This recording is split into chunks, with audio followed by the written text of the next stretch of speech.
first guest out. He is one of the funniest men on the planet. He's also a lovely guy. It's Mr. David Walliams. Here he is.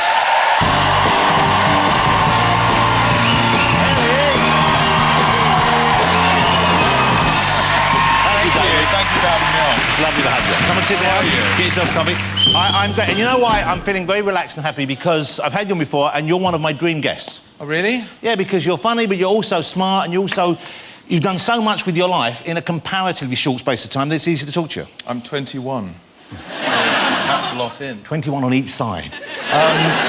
David has a book out. It's just out now. You may well have seen some of the stories. It's been already reported in various newspapers. Certain things have been picked up on in particular. It's called Camp David. Funny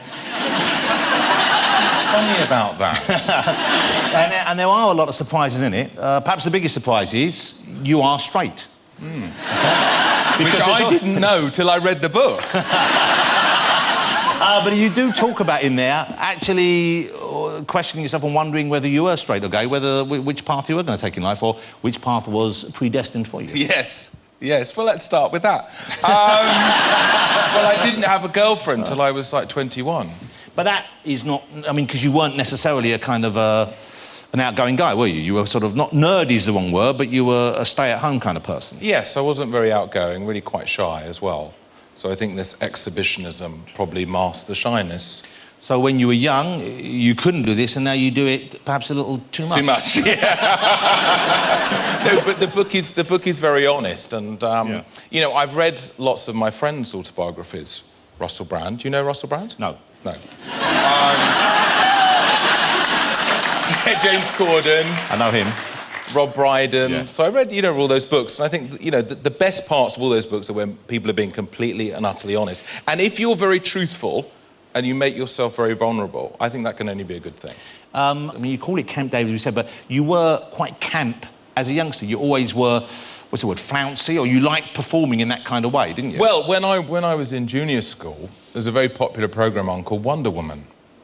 And I used to play Wonder Woman in the playground. So because she had a little... May I just... Please, just see. Because when she would change into Wonder Woman, do-do-do, like that. Yeah. You've got the little everything. And I used to play Wonder Woman. I didn't think anything of it, because when you're young, and I was at an all-boys school, really up to the age of 16, you know, you don't really realise... Well, there's a picture of you there looking... I mean, looking pretty hot. Well, we should point out to younger viewers, these were the days before Photoshop, so you couldn't do anything about it. I was in the CCF. What's the CCF? The Combined Cadet Force that you have at some schools. That's so it's like a kind of naval thing. Well, no, you get to choose between Army, Air Force and Navy. What do you think I chose? Hello, sailor? Correct. Because I thought it would be a good opportunity to camp about, and I was right. But didn't you get in trouble for your camping about in this I naval did, because I looked at all my old school reports, so there were lots saying, you know, I was being, you know, too disruptive. But yes, I did get told off for not taking that seriously. Something about your marching. I can't help the way I march. Well, no, because it was all sort of... Regiment. There was lots of sort of standing around, and it's easy just to do something. Just to make it. And then when you have to march, it's easy just to go...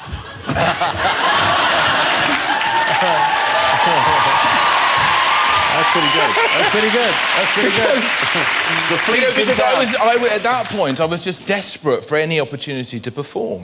And so, did you not think as a kid, though, that you could go into performing? Because you obviously were finding opportunities in areas which weren't legitimate. Yes, and that's why I was probably very annoying. Yeah. Because someone who constantly is seeking attention is actually quite annoying, even if they are a little bit entertaining. How did you then go from being, by your own words there, slightly irritating occasionally, desperate to perform, camp, but enjoying the attention? How did you go from just being that to being someone who understands comedy, writes great comedy, and has made a career of comedy? That's what I think is a lot of people find very interesting and informative, but is the work you put in. Tell us about that journey. Well, it's a long journey, but I think the most important part of it, and the reason I'm here today, is because of Matt Lucas. Meeting Matt Lucas is a comedy genius, and so I met him in 1990, and that's really, I think, when I kind of really realised what I wanted to do, because I wanted to work with him, and we formed this great double act. But it was a long journey through writing for children's TV. One of my first jobs was writing for Ant and Dec, they had a show. We have a picture of you here with Ant and Dec, and you won't believe how young David is, but look at Ant and Dec, you forget.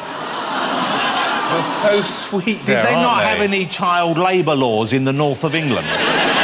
But at the time when I first met them, because you know people say can't tell them apart, so I had a thing in my head, so it's Hant and Dec.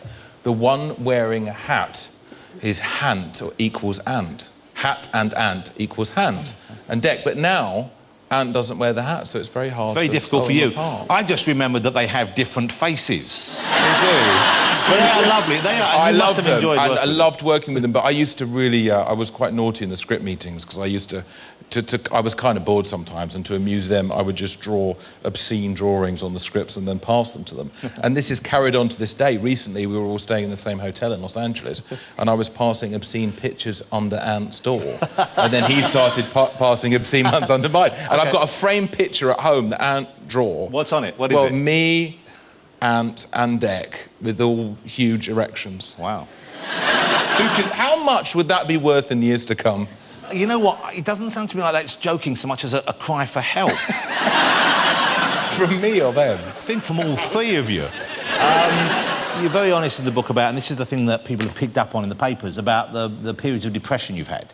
And I was amazed when I read that, because I knew that you'd had some ups and downs, like everyone did, and I knew you'd had some upsetting times, because I haven't known you for that long, really. I mean, what, 10 years, I guess. And even though I knew you'd gone through some upsetting times, I didn't know that they had affected you quite as deeply and quite as gravely, as is clear from reading your book now.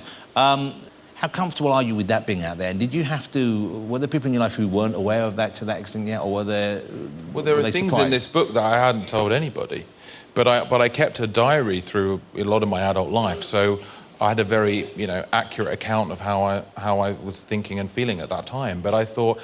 but even through just the book being in newspapers, I've had a terrific response from the public and friends and people who say, yes, I've been through this, or I know someone who's been through this. So, I don't think it's anything to be ashamed of. It's just because it's mental health. People are uncomfortable with it.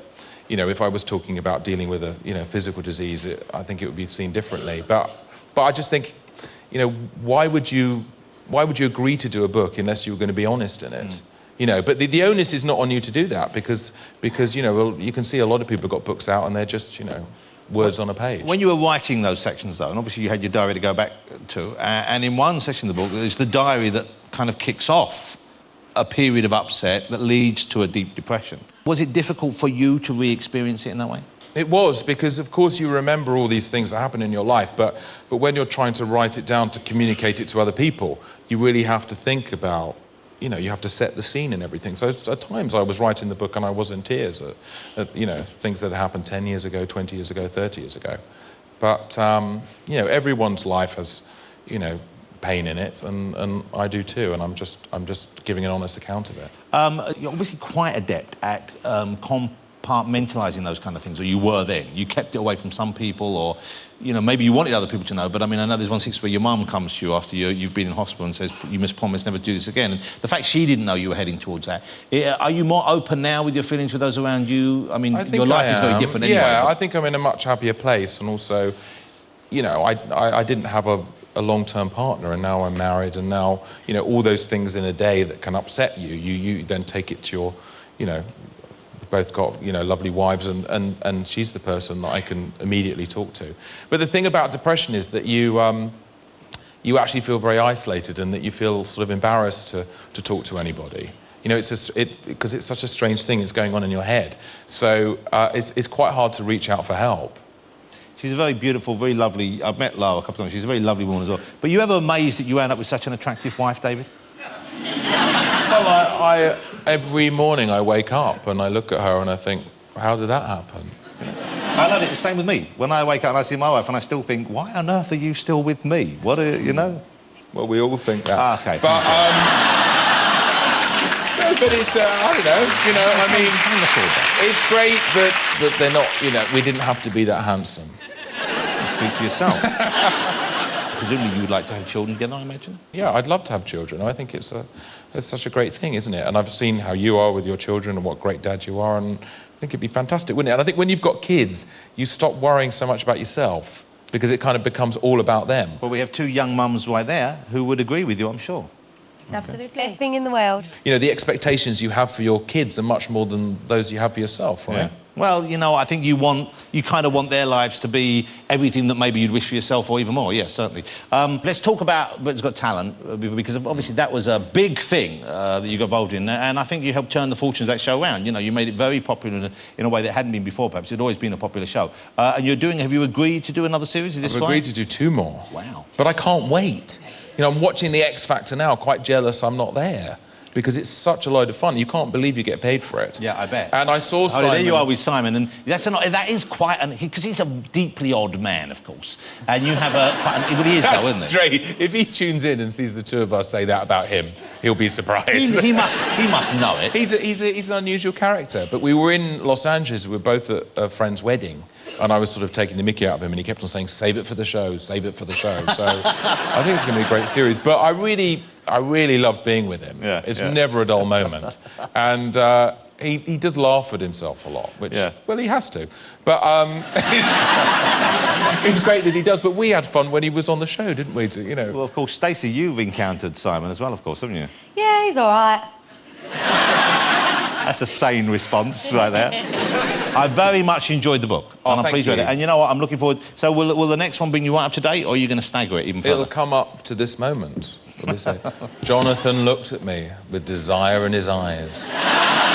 Little did I know, within minutes, we'd be in his dressing room. At it like wild dogs. David Walliams, ladies and gentlemen. Marvellous. Thank you for giving us a finish. The fabulous David Walliams. Don't go away, because after the break, I'll be chatting with the beautiful Charlotte Church. I'll see you in a minute.